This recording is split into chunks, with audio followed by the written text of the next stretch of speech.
बहुत समय पहले एक नगर में एक बहुत बड़ा सेठ रहता था। उसके पास धन दौलत की कोई कमी नहीं थी। सोने चांदी से भरे हुए भंडार, बड़े बड़े मकान, नौकर चाकर, सब कुछ था।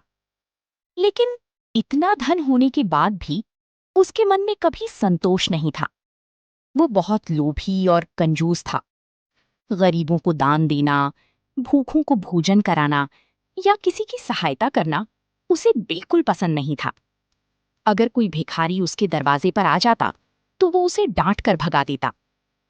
नगर के लोग कहते, इतना धन होने के बाद भी सेठ के मन में दया नहीं है। लेकिन सेठ को इन बातों से कोई फर्क नहीं पड़ता था। वो हमेशा सोचता, धन जितना बचाओ उतना अच्छा। एक दिन नगर में कुछ संत और महात्मा आए। वे लोगों को पुरुषोत्तम मास का महत्व समझा रहे थे। सभी लोग श्रद्धा से उनकी बातें सुन रही थी। सेठ भी वहां पहुंचा, लेकिन उसका उद्देश्य भक्ति नहीं था। वो सोच रहा था, देखते हैं ये संत लोग क्या कहते हैं।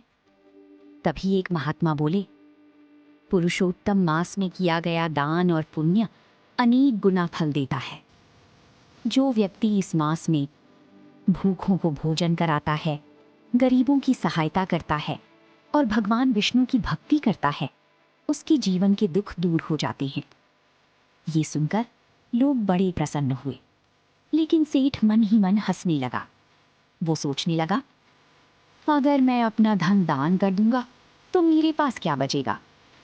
उसने संतों की बातों को महत्व नहीं दिया। कुछ दिनों बाद पुरुषोत्तम मास आरंभ हो गया। पूरा नगर भक्ति में डूब गया।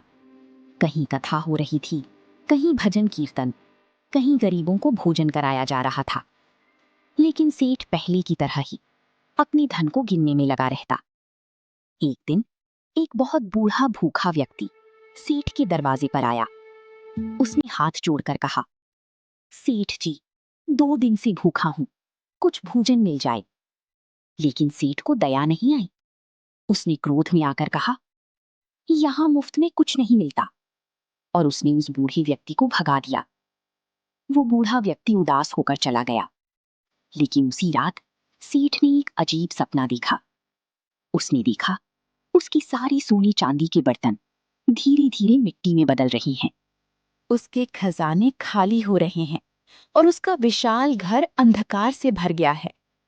डर के मारे सेठ की आंख खुल गई। उसका शरीर पसीने से भीग चुका था।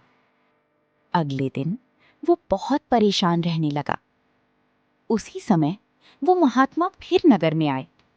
सेठ तुरंत उनके पास पहुंचा और हाथ जोड़कर बोला, महाराज, मैंने बहुत बड़ा पाप किया है, मुझे मार्ग दिखाइए। महात्मा शांत स्वर में बोले, धन तभी शुभ होता है जब वो दूसरों के काम आए। पुरुषोत्तम मास में यदि तुम सच्चे मन से पश्चाताप करो, दान करो और भगवान विष्णु की भक्ति करो तो तुम्हारा जीवन बदल सकता है। सेठ की आंखों में आंसू आ गए। उसे अपनी गलती का एहसास हो चुका था। उसी दिन से उसने अपना जीवन बदलना शुरू कर दिया। वो गरीबों को भोजन कराने लगा, जरूरतमंदों को वस्त्र देने लगा, मंदिरों में दान करने लगा और रोज भगवान विष्णु की पूजा करने लगा। धीरे धीरे नगर के लोग भी उसके बदले हुए व्यवहार को देखकर आश्चर्यचकित थे। जो सेठ पहले किसी को एक दाना नहीं देता था, आज वही जरूरतमंदों की सहायता कर रहा था। पुरुषोत्तम मास समाप्त होने तक सेठ का मन पूरी तरह बदल चुका था। अब उसे धन से ज्यादा पुण्य और भक्ति में आनंद मिलने लगा।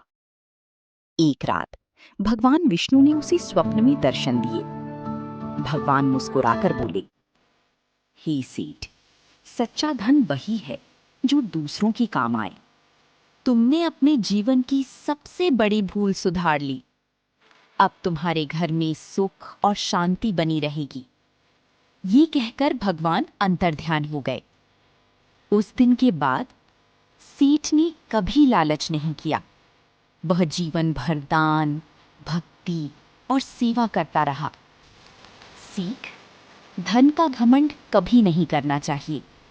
सच्चा सुख दूसरों की सहायता और भगवान की भक्ति में ही मिलता है। जय श्री हरि।